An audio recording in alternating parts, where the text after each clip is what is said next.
showing you how to fill in pages 8 and 9 in your notes for Unit 12. Starting at number 4, nuclear equations. This is where you learn how to write down a nuclear change. So far you know how to write chemical equations, but now we have changes that happen inside the nucleus. So one of the things we're really not concerned with are the electrons. So it doesn't matter whether these atoms that we're working with are part of a compound or an uncombined element, because there are no changes happening in the surrounding electrons. So that's not of interest right now. What we do need to write down is what is part of this nucleus that we're looking at and how does this nucleus change. Good.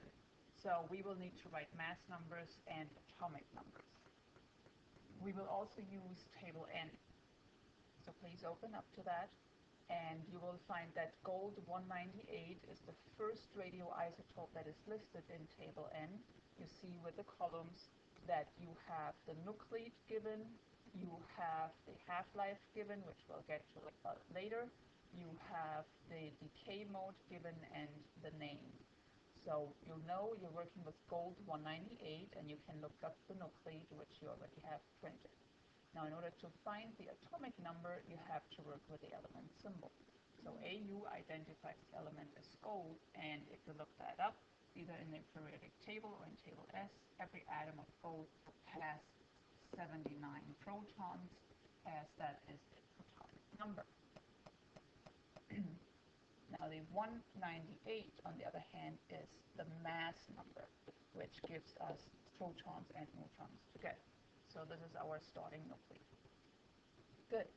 Then, unless you're told any other kind of decay, which this only makes one decay, you would look up the type of the decay mode in your table N, and for gold 198 that is given as beta minus. Beta, look up the notation for this particle, for the beta particle in table O, and you find that as 0, negative 1e.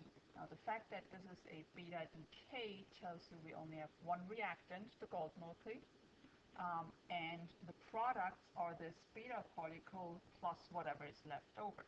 So we have to figure out what that X is by working with our mass numbers and our atomic numbers. And we do one at a time. Like any other chemical reaction, chemical equation, the arrow, the yield sign serves kind of like an equal sign. So as we are working with the mass numbers only, we have the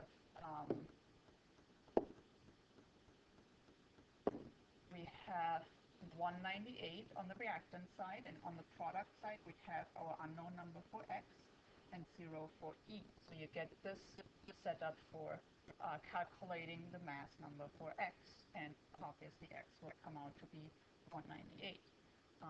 For the atomic number, we have 79 on the reactant side, and on the product side we have our value from X that we're going to figure out, and negative 1. So you get this kind of calculation setup, and when you solve that for X, the atomic number for X will be 80. Now, if it has an atomic number of 80, if you look again into your periodic table, you will find the symbol is Hg, and if you use table S, unless you know that Hg is mercury, so that means in the end our equation will be AU 198 79 decays to 198 80 mercury plus a beta particle. And any kind of nuclear equation can be balanced like that. So you do the mass separately from the atomic numbers. So if you have this setup, you want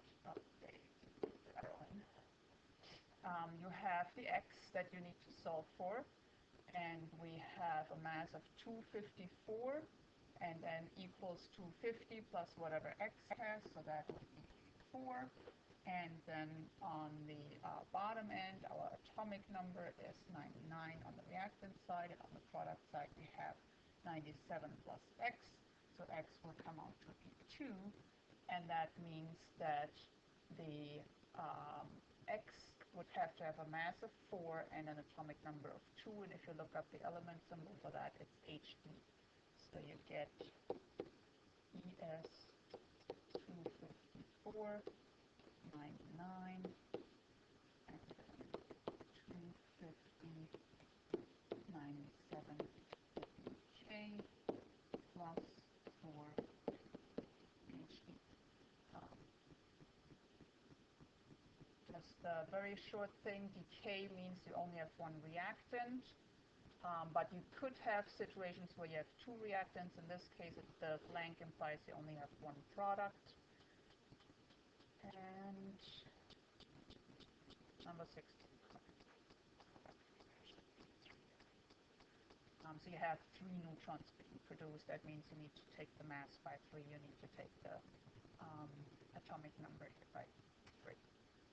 Okay, and that's it. Go try the rest.